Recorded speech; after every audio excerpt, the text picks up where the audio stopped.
دیکھو خطابت اتنا ضروری کام ہے کہ غوث پاک فرماتے ہیں جب میں نے تعلیم مکمل کر لی اور میں پڑھ چکا تھا پر میں تقریر نہیں کرتا تھا، تو کہتے ہیں مجھے خواب میں نا خود رسول کریم علیہ السلام کی زیارت نصیب ہوئی، اور نبی پاک صلی اللہ علیہ وسلم نے مجھ سے فرمایا تو تقریر کیوں نہیں کرتا، بات کیا کر، اللہ تبارک و تعالیٰ تیری وجہ سے لوگوں کو فیض یاب کرے گا، گفتگو کر۔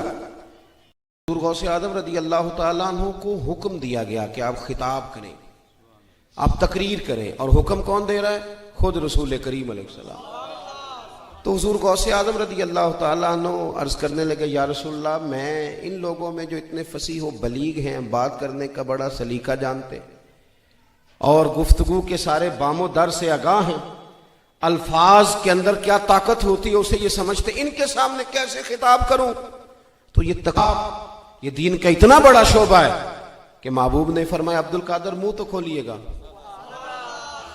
کہتے ہیں میں نے منہ کھولا تو خود محبوب نے اپنا لعاب دہن 7 دفعہ میرے منہ میں ڈالا۔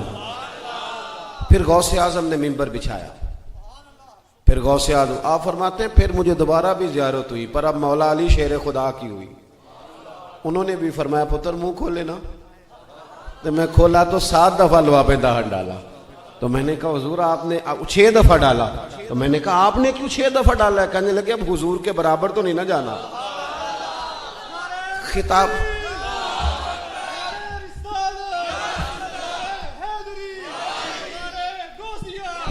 اللہ آپ کو جزائے خیر۔ آپ نے نا گفتگو شروع فرمائی، تقریر شروع کی۔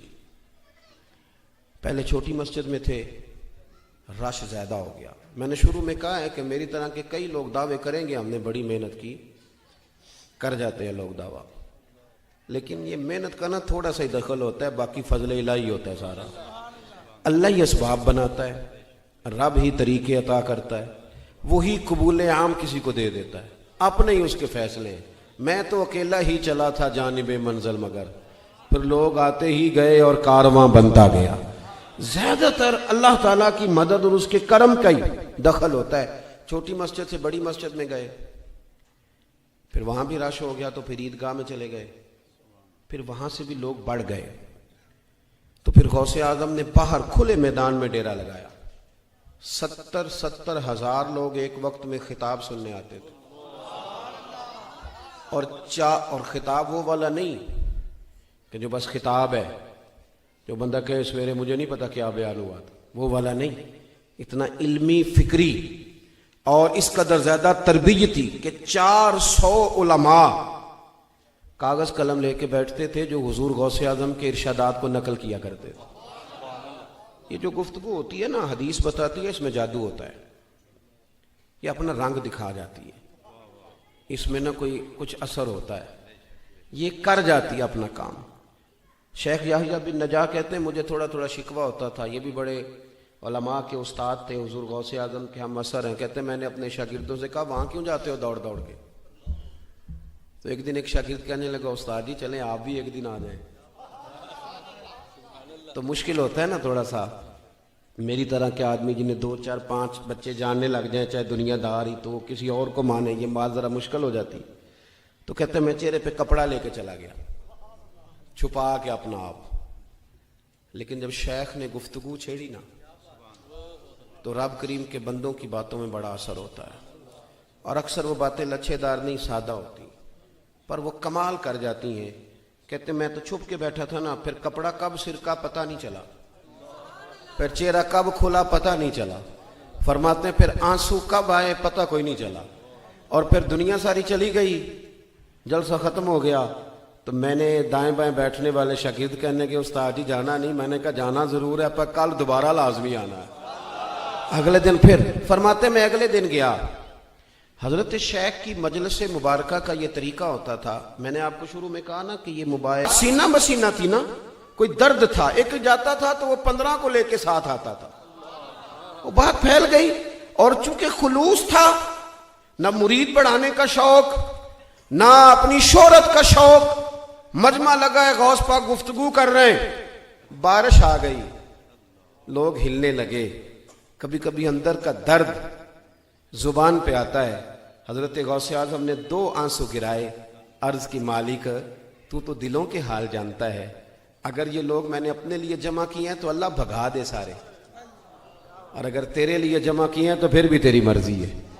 لوگ کہتے ہیں سارے شہر میں بارش ہوتی تھی پر جہاں غوث اعظم کی محفل ہوتی تھی وہاں نہیں ہوتی تھی, سارے شہر میں ہوتی تھی.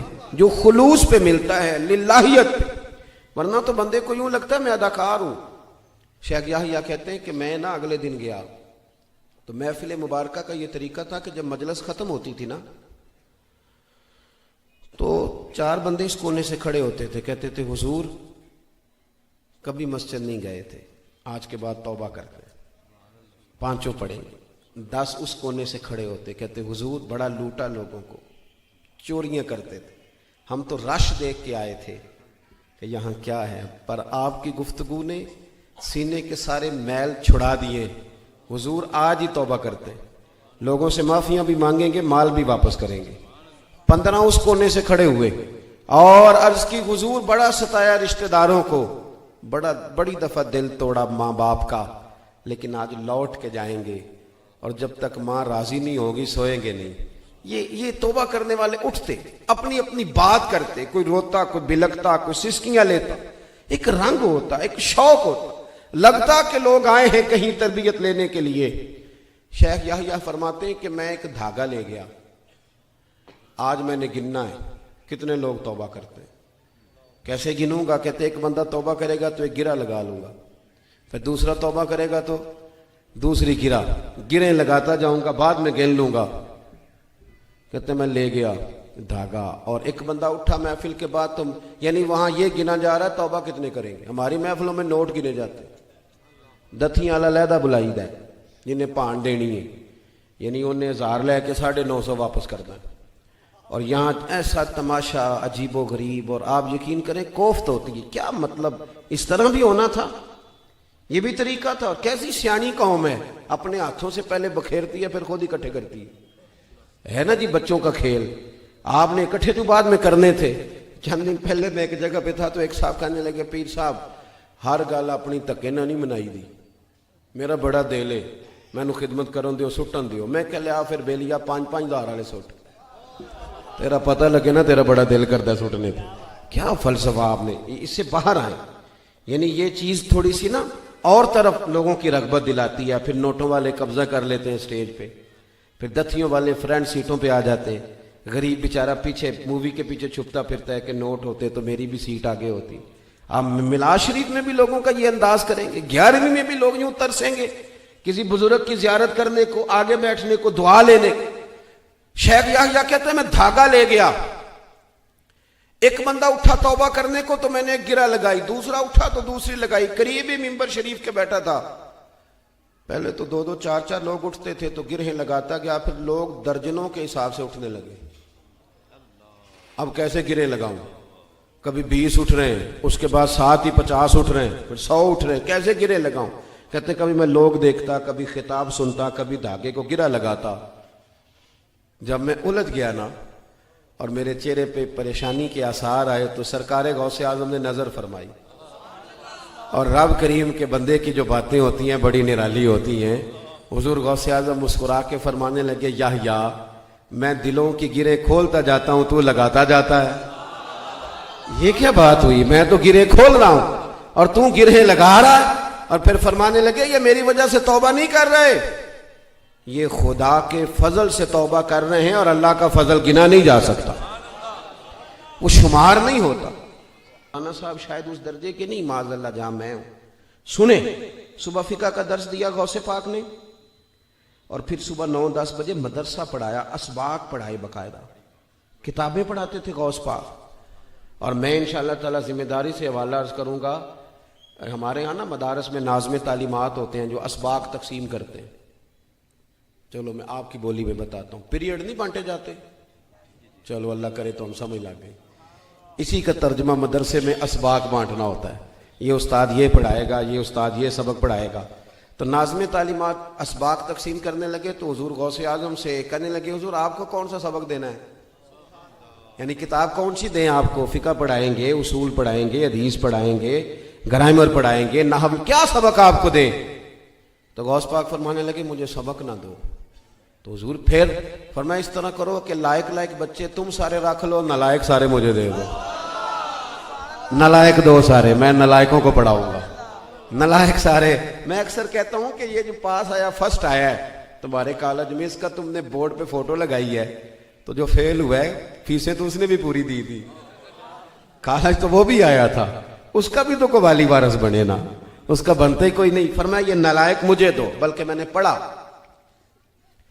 ایک کند ذہن بچے کو غوث پاک سبق یاد کرا رہے ہیں کہ مدرسوں کے بچے بڑے پیار کے قابل ہوتے ہیں اور بڑے بڑے انوکھے ہوتے ہیں۔ آپ یقین کریں کبھی کبھی یہ اتنا پیار دے جاتے ہیں کہ دل ٹھنڈا ہو جاتا ہے، مزہ کر جاتے ہیں۔ تو ایک بچہ تھا، غوث پاک سبق پڑھا رہے تھے، تو وہ نا کند ذہن تھا بیچارہ، یاد ہی نہیں ہوتا تھا۔ 2-4 دفعہ حضور غوث اعظم نے اس پر محنت کی، پڑھایا سکھایا، تو ایک مرید عرض کرنے لگے استاد کے حضور آپ چھوڑیں یہ کند ذہن ہے، تو آپ فرمانے لگے نا بھائی کوئی مداخلت نہ کرے، مجھے اس سے پیار کرنے دو، تمہیں کیا پتا وقت کیا ہے، آئندہ حالات کیا ہیں۔ وہ استاد کہتے ہیں پورا ہفتہ نہیں گزرا تھا کہ وہ طالب علم انتقال کر گیا۔ اب مجھے سمجھ آئی کہ سرکار غوث اعظم کا اس سے محبت کا یہ انداز کیوں تھا۔ صبح درس دیا، دوپہر مدرسہ پڑھایا، زور کے بعد پھر تفسیر کا درس دیا، عصر کے بعد پھر لوگوں کو حدیث پاک کا درس دیا، اور ہفتے میں 3 دن خطاب کیا اور 70 ہزار کے مجمع سے خطاب کیا۔ اور یہ جو ایک تو ہوتا ہے نا آپ پورے ملک میں کہیں کہیں جا رہے ہیں تو ایک تقریر بھی چل جاتی ہے، لیکن اپنی مسجد میں ہر جمعے ایک تقریر نہیں چلتی، وہاں تیاری کرنی پڑتی ہے، کچھ نہ کچھ نیا بیان کرنا پڑتا ہے۔ تو اگر آپ اپنے ہاں ہی روز جلسہ منعقد کریں گے تو پھر آپ ایک ہی تقریر روز نہیں کریں گے۔ تو ہفتے میں 3 دن بیان ہوتا تھا، جمعے والے دن صبح، اتوار والے دن صبح، منگل والے دن شام۔ تو اب اس کے لیے بھی کچھ تیاری ہے حضور غوث پاک کی۔ اور 70 ہزار کے مجمع نے تقریر سنی، یہ صبح سے شام تک کی مصروفیت ہے۔ لوگ تقریر سن کے چلے گئے اور شیخ عبد القادر جیلانی گھر آئے، وضو کیا اور مصلی بچھا لیا۔ انہوں نے نہیں کہا کہ تقریر بھی تو نفل ہی ہے نا، انہوں نے نہیں کہا کہ درس فقہ بھی تو نفل ہی ہے نا، اور پھر ساری رات انہوں نے رب کریم کی یاد بھی کی۔ اس ترتیب سے کبھی کبھی بڑی مشکلات آ جاتی ہیں۔ آپ لوگوں نے بڑا پہلے وقت لیا تھا، آپ نے بڑی محنت کری، اشتہار بنوائے، تیاری کی، یہ بچے کئی دفعہ گئے، اور مجھے پتہ ہوتا ہے اب میں جب آیا ہوں تو میں دیکھ رہا تھا کہ کتنے یہ جذبات میں ہیں اپنی محفل کے تعلق سے، کتنا شوق ہے، چہرے سے نظر آ رہا تھا۔ خدا نہ خواستہ کسی وجہ سے میں مس ہو جاتا تو یہاں جو کیفیات تھیں وہ بڑا اور رخ اختیار کر جاتی۔ میں نے کہا کہ دین کا کام بڑی محنت مانگتا ہے آپ کو، اور پھر انسان ہے، اس کے ساتھ سوشل لائف وابستہ ہے، کئی جگہوں پہ اس کے رشتے ہیں، تعلقات ہیں۔ غوث پاک کے لیے 70 ہزار کا مجمع آ گیا ہے تقریر سننے، اور ہماری طرح کی سہولیات نہیں کہ میسج چھوڑ دیا جائے کہ آج بات نہیں ہوگی۔ کوئی گھوڑے پہ بیٹھا ہے، میلوں کا سفر کر کے ہے، کوئی خچر پہ بیٹھا ہے، کوئی 4 دن میں پہنچا ہے، کوئی 6 دن میں پہنچا ہے۔ 70 ہزار کا مجمع لگ گیا، لوگوں کی آمد ہو گئی۔ سننا دوستو، میں نے کہا کہ دین کا کام جن لوگوں نے کیا انہوں نے کر دکھایا۔ ادھر مجمع لگ گیا، ادھر صاحبزادے کا انتقال ہو گیا۔ عین وہ وقت جو خطاب کا ہے، قبر شریف تیار ہو گئی، غسل ہو گیا، کفن دے دیا گیا۔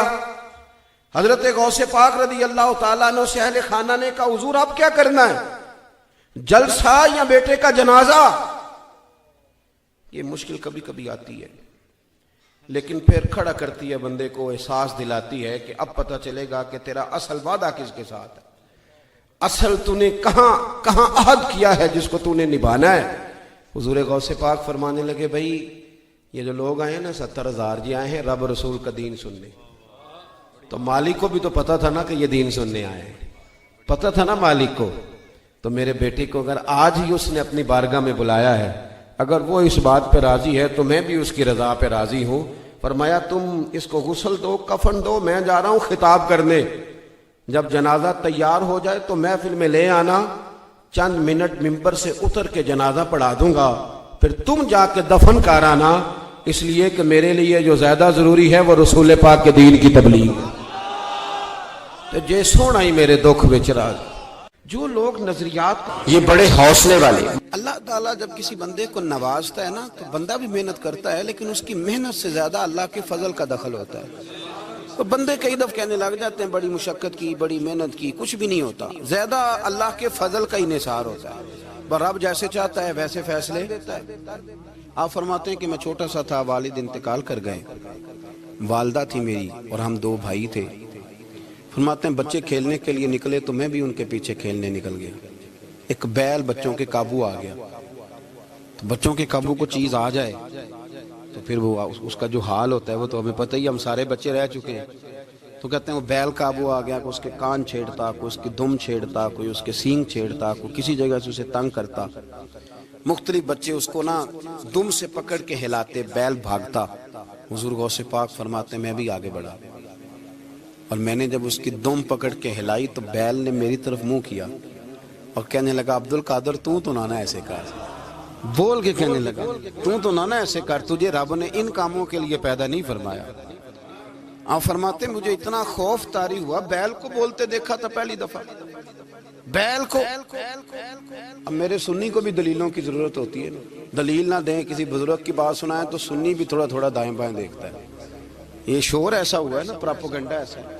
میں حدیث پاک سنا دیتا ہوں۔ رسول کریم صلی اللہ تعالیٰ علیہ وآلہ وسلم فرماتے ہیں ایک شخص نے بیل پہ سواری کر لی تھی۔ بیل سواری کے لیے نہیں پیدا کیا گیا، سواری کے لیے اونٹ ہیں، خچر ہیں، گھوڑے ہیں، گدھے ہیں، بیل کھیتی باڑی کے لیے۔ اس شخص نے جب بیل پہ سواری کی تو بیل پیچھے مڑ کے دیکھنے لگا اور کہنے لگا یار تو بڑا بیوقوف، بول کے کہنے لگا مجھے اللہ نے سواری کے لیے نہیں پیدا کیا، میرے سے وہ کام لے جس لیے میں پیدا کیا گیا ہوں۔ تو بندہ ڈر گیا، کہنے لگا بڑی حیرانگی والی بات نہیں کہ بیل بولتا ہے، تو بیل پھر بول پڑا۔ کہنے لگا اس سے بھی زیادہ حیرانگی والی بات ہے۔ اس نے کہا وہ کیا؟ کہنے لگے مدینے میں نبی پاک آ گئے ہیں اور تو نے ابھی تک کلمہ ہی نہیں پڑھا، یہ اس سے بھی زیادہ حیرانگی والی بات ہے۔ جامع المعجزات میں حدیث موجود ہے، حضور آ گئے اور تو نے کلمہ ہی نہیں پڑھا۔ وہ شخص کہتا ہے میں سر پٹ دورا، جب آ کے سامنے کھڑا ہوا تو حضور مسکرائے، فرمایا آجا پڑھ لے کلمہ، مجھے پتا ہے تجھے کس نے بھیجا ہے۔ اللہ والوں کی باتیں مان لیا کریں۔ میں بڑی ذمہ داری سے کہتا ہوں رب کریم کے کوئی بندوں کی بات کتاب و سنت کے خلاف نہیں ہوتی، وہی تو کتاب و سنت آگے پہنچانے والے ہوتے۔ تو حضور غوث پاک فرماتے ہیں میں وہ ڈر کے گھر آیا، جب گھر پہنچا تو میرے کانوں میں آواز آ رہی تھی لبیک اللہم لبیک لبیک لا شریک لک لبیک۔ فرماتے میں چھت پہ چڑھا اور میں نے جیلان میں اپنی چھت پہ کھڑے ہو کے دیکھا تو حج کے دن تھے، میری سیدھی نظر میدان عرفات پہ گئی، لوگ میدان عرفات میں بیٹھ کے لبیک لبیک پڑھ رہے تھے۔ پہلے میں وہاں سے ڈر کے آیا، پھر چھت سے ڈر کے نیچے اترا، ماں کو ساری بات بتائی تو کہتی میری ماں کہنے لگی بیٹے جب تو پیدا ہونے والا تھا تو مجھے بڑی بشارتیں ملتی۔ فرماتے ہیں ماں نے نا کھولا بکسا صندوق تو 80 دینار نکالے، فرمایا پتر تم 2 بھائی ہو اور تمہارا باپ کل جاگیر 80 دینار چھوڑ گیا، 80 40 تمہارے 40 تمہارے بھائی کے۔ فرمایا بیٹا ایک بات کا خیال رکھنا، میں عورت ہوں، تمہارا باپ کوئی نہیں، بھائی چھوٹا ہے، میں پیچھے نہیں آ سکتا، یہ 40 دینار لے جا اور جا بغداد چلا جا، جا کے تعلیم حاصل کر، بیٹے میں پہنچ نہیں سکتی، خیال رکھنا۔ کئی دفعہ بڑے بڑے لوگ محدثین کے بیٹے ان پڑھ رہ جاتے ہیں اس لیے کہ سمجھ ہی نہیں پاتے چیزوں کو۔ اللہ کے ولی ہمیشہ تھے اور ہمیشہ رہیں گے، اور دین کو کسی بندے کی ضرورت نہیں ہے، دین کسی کا محتاج نہیں، لیکن اللہ نے بندوں کی ڈیوٹی لگائی ہے کہ دین کے چمن میں کوئی جڑی بوٹی آ جائے تو بندے ہی اسے کاٹتے ہیں، دین کے چمن کی آبیاری بندے ہی کرتے ہیں، بندے ہی بیج لگاتے ہیں، بندے ہی اس فصل کو پانی دیتے ہیں، یہ ڈیوٹیاں ساری اللہ کے بندے ہی کرتے ہیں، یہ پکی بات ہے، اس میں کوئی اختلاف کیا جا سکتا۔ حضرت غوث پاک جیلانی شیخ عبد القادر رضی اللہ تعالی، غوث اعظم درمیان اولیاء چو محمد درمیان انبیاء، غوث اعظم کا ولیوں میں وہی مقام ہے جو نبیوں میں رسول کریم کا مقام ہے۔ حضرت غوث پاک رضی اللہ تعالیٰ عنہ کو اللہ نے بڑے اعزازات سے نوازا۔ ایک اعزاز اللہ نے یہ دیا کہ ماں کی طرف سے حسینی ہے، باپ کی طرف سے حسنی سید، نانا بھی اللہ کے ولی، دادا بھی اللہ کے ولی، پھوپھی بھی اللہ کی بہت بڑی ولی ہے، بہت بڑی ولی. والد گرامی، آپ نے وہ سیب والا واقعہ تو بڑا ہی سنا ہوا ہے، اس طرف تو میں نہیں جاتا. ماں بھی اللہ کی بہت بڑی ولی ہے. یہ اللہ نا اسباب بناتا ہے، خود ماحول بناتا ہے. لیکن غوث اعظم کہتے ہیں میں نے سبق استاد کے پاس بعد میں پڑھا. میں نے حضرت ابو سعید مخزومی کے ہاتھ پر بیعت بعد میں ہوا، خلافت بعد میں ملی، سارا کچھ بعد میں ہوا. پہلے دن جب گھر سے نکلا، ابا جی میرے وصال کر گئے تھے. کہتے ہیں میری ماں نے، سید زادی نے مجھے گود میں لیا اور میرا ماتھا چوم کے کہنے لگی عبد القادر ایک وعدہ میرے ساتھ کر، زندگی میں تیری زبان سے جھوٹ نہیں نکلنا چاہیے، تیری زبان سے جھوٹ ہے. اور غوث پاک فرماتے ہیں جب میری ماں میرے ساتھ یہ بات کر رہی تھی تو میری ماں رو رہی تھی، رو رہی تھی. کبھی رو کے بھی کسی نے نصیحت کی ہے بچوں کو؟ حضرت غوث اعظم رضی اللہ تعالیٰ عنہ فرماتے ہیں مجھ پر میری ماں کی بات طاری ہو گئی، طاری ہو گئی میری ماں کی بات. وہ میری ماں نے آنسوؤں کے اندر لپیٹ کر جو مجھے تحفہ دیا تھا نا سچ کا، وہ میرے ذہن پر، دل پر، روح پر چھا گیا. اور ڈاکو جب لوٹنے آئے تو 100 دینار کپڑوں میں سلا ہوا تھا. وہ کبھی کسی نے ڈاکوؤں کو بھی بتایا کہ پیسے ہیں تو لے لو؟ یہاں تو شریعت بھی بڑی ساری گنجائش دیتی ہے کہ بچاؤ اپنا مال. لیکن غوث اعظم رضی اللہ تعالیٰ عنہ فرماتے ہیں ماں نے مجھے آنسوؤں میں لپیٹ کر دیا تھا، لپیٹ کر کے سچ بولنا ہے. تو مائیں عظیم ہو تو پھر بیٹے بھی عظیم ہی ہوتے ہیں، ماں عظیم ہو تو بیٹا بھی پھر عظیم ہی ہوتا ہے. لپیٹ کر سچ کا تحفہ دیا تھا. تو سیدنا غوث پاک فرماتے ہیں جب انہوں نے آ کے کہا نا کہ تیرے پاس کیا ہے، تو میں نے کہا 100 دینار ہے. اس نے جیبیں بھی کھولی، ہاتھ بھی کھولے، جوتے بھی اتارے، پگڑی بھی کھلوائی، کوئی شے نہ نکلی. تو کہتے ہیں وہ سردار کے پاس لے گیا، کہنے لگا سردار یہ عجیب بچہ ہے، کہتا ہے 100 دینار ہے، سارا ڈھونڈ لیا ملے نہیں، تو یہ جھوٹ بول رہا ہے. تو کہتے ہیں جب اس نے کہا نا جھوٹ بول رہا ہے، تو حضرت غوث اعظم کہتے ہیں مجھے جلال آیا، غصہ. میں نے کہا خبردار یہ بات نہ میرے ساتھ آج کے بعد کرنا، میں جھوٹ نہیں بولتا، یہ میرے قریب نہیں آ سکتا، خبردار. یہاں بچوں کو غصہ تب آتا ہے جب مرضی کا برگر نہ ملے. غوث اعظم کو غصہ کب آیا؟ خبردار سارا کچھ کر، آج کے بعد یہ لفظ نہ کہنا میں جھوٹ بولتا ہوں. عبد القادر جھوٹ نہیں بول سکتا، ہو ہی نہیں سکتا. اس نے کہا پھر بتا پیسے کدھر ہیں؟ تو حضرت غوث اعظم نے بٹن کھولے اور الٹ کر کے کرتا کہنے لگے میری ماں نے سیے تھے. 12 سال کے غوث پاک، یہ ایک روایت ہے 14 سال. یہ ہم لوگ اس کو کہانی سمجھتے ہیں، کہانی نہیں بھائی. یہ واقعہ اگر تیرے میرے سامنے ہو تو اللہ کی عزت کی قسم کھاتا ہوں میں اور آپ بھی توبہ کر دیں، کیونکہ وہ واقعہ نہیں ہو رہا تھا، وہ کیفیات تھی، وہ طاری تھا سارا کچھ اس وقت. غوث اعظم رضی اللہ تعالیٰ عنہ کا یہ پیسے 14 سال یا 12 سال عمر مبارک ہے. ڈاکو اس کا سردار کہتا مجھے 22 سال ڈاکے مارتے ہو گئے تھے، اور 14 سال کا بچہ عشق لگا سی کھیڈا کھیڈ دی. 14 سال کا بچہ غوث اعظم نے پلٹ کے دکھا یہ پیسے. تو ڈاکو کا سردار کہتا ہے کہ پتہ نہیں مجھے کیا ہوا کہ بچے کے جذبات کس طرح کے ہیں، افکار کس طرح کے ہیں، خیالات کس طرح. کہتا کہ کہاں جا رہے ہو؟ کہا میں علم سیکھنے بغداد جا رہا ہوں. تو کہا بیٹا دنیا پیسے چھپاتی ہے، تو نے بتایا کیوں؟ تو حضرت غوث اعظم نے پیسے اتار کے پھینکے، کہنے لگے پیسے تو رکھ، میں اس لیے بتا رہا ہوں کہ ماں سے وعدہ کر کے آیا ہوں کہ سچ بولوں گا، لے پیسے تجھے دے رہا ہوں. ڈاکوؤں کا سردار کہتا ہے بچے کی اتنی عمر نہیں جتنے مجھے پاپ کرتے سال گزر گئے، پر اس بچے کا ماں سے کیا ہوا وعدہ مجھے بدل گیا. میں دوڑ کے پیچھے گیا، میں نے کہا عبد القادر مجھے بھی یار بغداد ہی لے چل. کہا وہاں کیا کرنا ہے؟ کہا جس استاد کے پاس تو آگے بیٹھ کے پڑھے گا میں اس کے پیچھے بیٹھ جایا کروں گا، چلو بڑھاپے میں بھی کو رٹا لگا کے قرآن و سنت سیکھ جاؤں گا.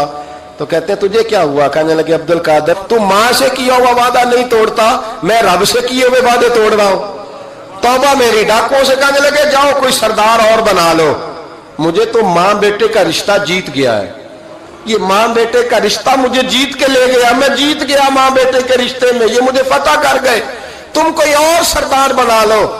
تو 22-23 ڈاکو تھے، پیچھے آ کے بیٹھ کہنے لگے سردار اگر گناہ اکٹھے کیے ہیں تو نیکیوں میں اکیلا تو نہ چھوڑ.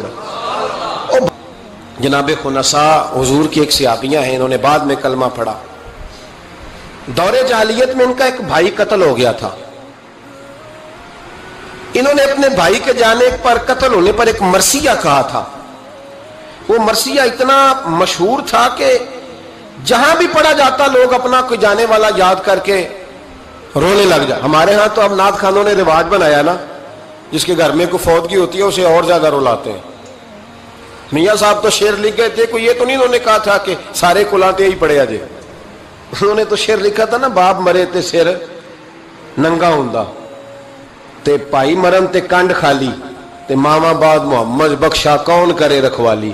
اب اس کو پتا ہے اس پہ روئیں گے بھی زیادہ، نوٹ بھی زیادہ دیں گے، تو ہر جگہ جا کے نا بات یہی چھیڑ دیتا ہے.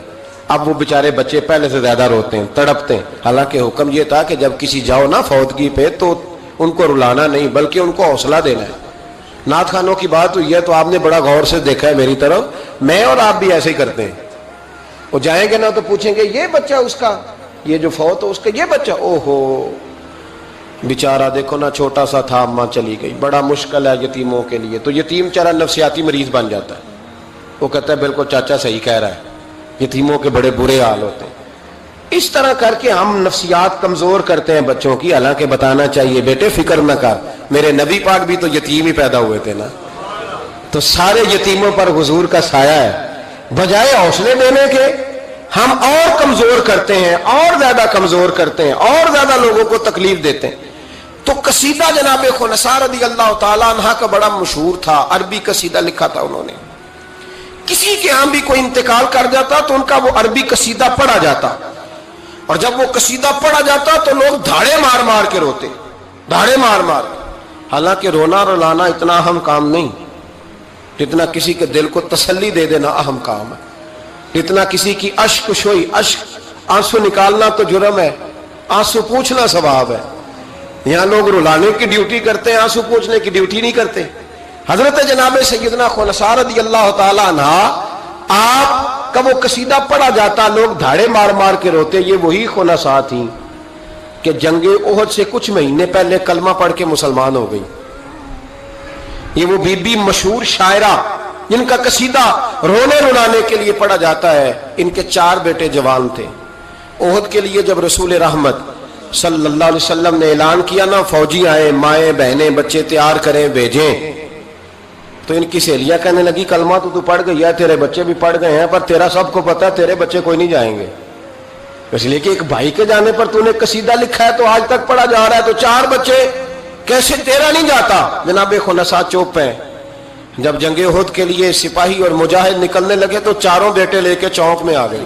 وہ بی بی جس کا رونا دھونا مشہور تھا، وہ اپنے بچوں کو چوک میں کھڑا کر کے آتی، ادھر دیکھو، قسم ہے مجھے اللہ کی عزت کی، میں نے تمہارے باپ کے ساتھ، یہ ماں لیکچر دے رہی ہے اور چوک میں دے رہی ہے تاکہ دنیا کو پتہ چل جائے. جناب خنساء کا خطبہ مدینے کے چوک میں، کہنے لگی مجھے اللہ کی عزت کی قسم، میں نے جاہلیت کے زمانے میں بھی تمہارے باپ کے بستر کو کبھی ناپاک نہیں کیا، کبھی ناپاک نہیں کیا.